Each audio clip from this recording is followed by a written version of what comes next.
حضرت علامہ آلوسی رحمۃ اللہ علیہ اپنی تفسیر روح المعانی کے اندر فرماتے ہیں کہ کریم اس کو کہتے ہیں کہ جو سامنے والے کو وہ چیز عطا کر دے کہ جس کا وہ مستحق بھی نہیں ہے۔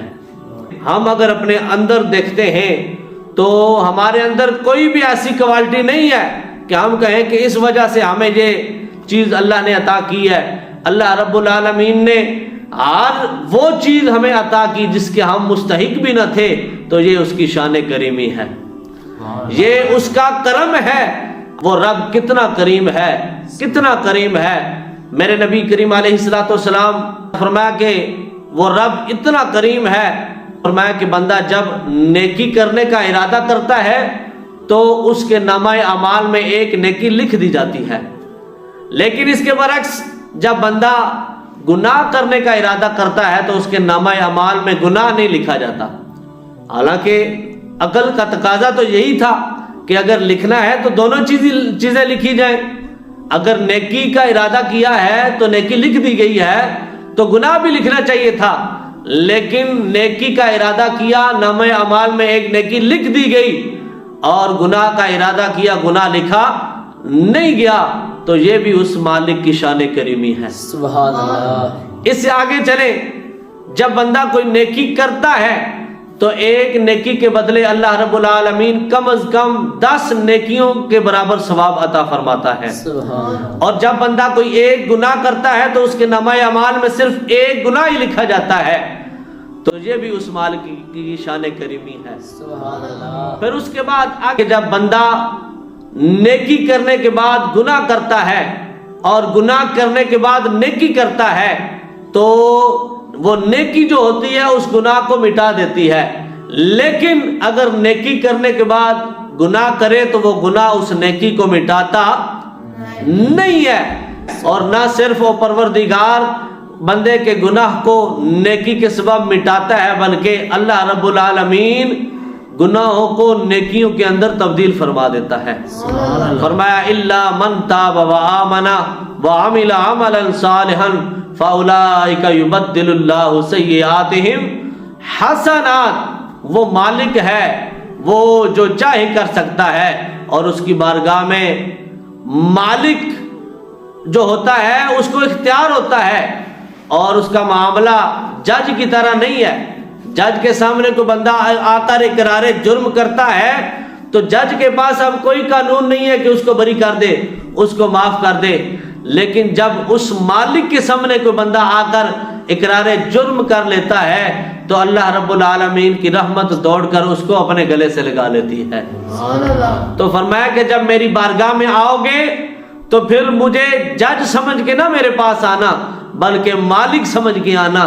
اللہ کا قرآن شروع ہو رہا ہے الحمدللہ رب العالمین الرحمن الرحیم مالک یوم الدین، مالک یوم الدین، وہ رب جو یوم جزا کا مالک ہے۔